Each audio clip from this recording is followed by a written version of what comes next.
அன்பார்ந்த நேயர்களே, குழந்தைங்களுக்கு சளி, இருமல் அதே போல எந்த உணவையும் சாப்பிட முடியல சொல்றவங்க, இந்த கடைசியாக வெற்றி தரக்கூடிய இந்த வெற்றிலைய பயன்படுத்துங்க. இந்த வெற்றிலைய பார்த்தீங்கன்னா, மேல இருக்கக்கூடிய காம்ப நீக்கிடணும். அதே போல நடுவுல இருக்கக்கூடிய இந்த நரம்பையும் நீக்கிடணும்.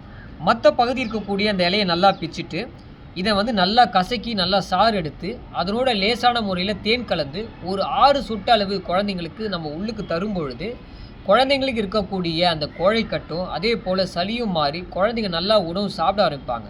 தொடர்ந்து இருமல், சளி உள்ள குழந்தைங்களுக்கு இந்த முறைய பார்த்தீங்கன்னா, வாரத்தில 1 நாள் அல்லது 2 நாட்கள் குடுக்கும்பொழுது, சரியா சாப்பிடாத குழந்தைங்களும், அதே போல தொடர்ந்து கோழைக்கட்டு சொல்லக்கூடிய சளி இருக்கக்கூடிய அந்த குழந்தைங்களுக்கு, அந்த சளி, இருமல் மாறி, அதே போல நல்லா உணவு சாப்பிட ஆரம்பிப்பாங்க.